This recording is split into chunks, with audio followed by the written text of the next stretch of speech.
Okay, so now let me show you a few slides, and then I'll stop this part, and then Milind and you should come over. Milind, is that okay? So, okay, just to share with you that I'm not making this up, okay?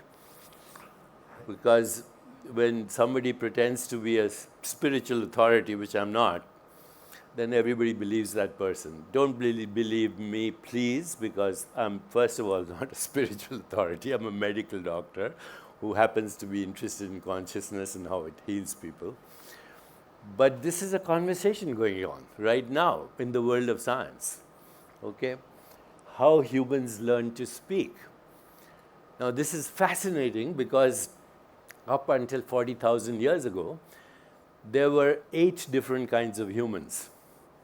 We call ourselves Homo sapiens, which means the wise ones. Humble enough to give ourselves this name, but then we gave name to other species, Homo Neanderthals, Floroenses, etc. So there were 8 different kinds of humans until 40,000 years ago. They all looked like you and me, but slightly different. Some this big, etc.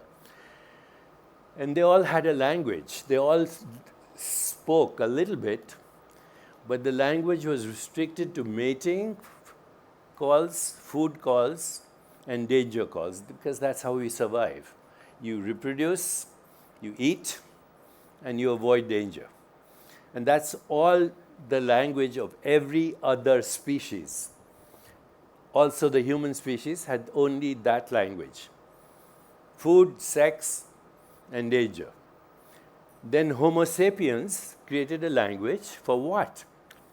Guess what the language was? The first language.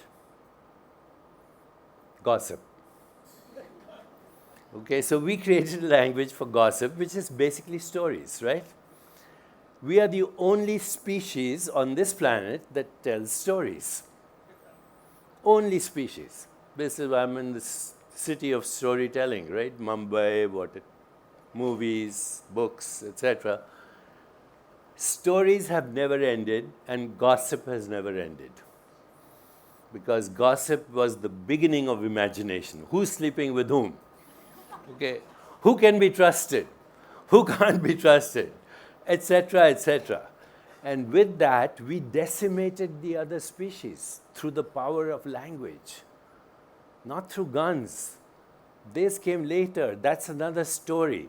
But we destroyed the other humans who didn't know how to speak our stories. And the first stories were gossip, but then the second story quickly was money. It's a story. There's no such thing. You cut my hair, you'll fix your shoes. I'll fix your shoes, but it's too inconvenient. Okay, I'll give you a shell. I'll give you a coin. I'll give you a piece of paper. I'll give you digital currency. Expert here. What do you call it? Crypto. There you are.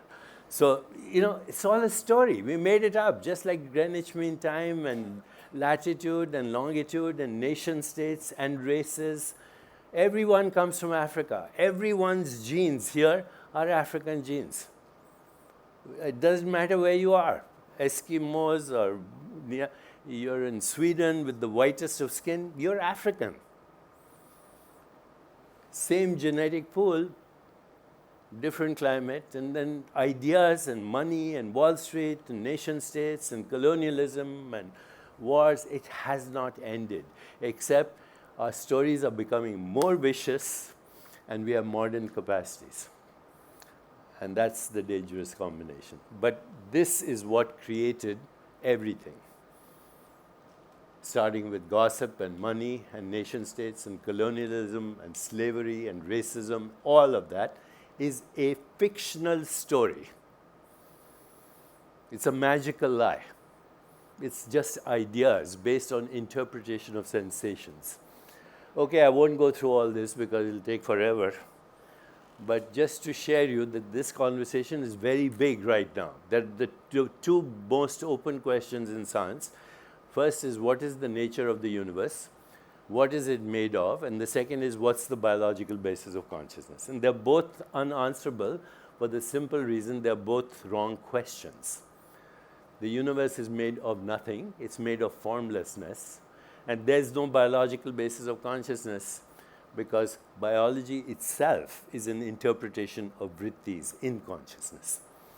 So this is all, they're trying very hard, today's scientists. These are Nobel laureate scientists. They're struggling, but they have no experience of qualia. They're just measuring experience without understanding the nature of experience.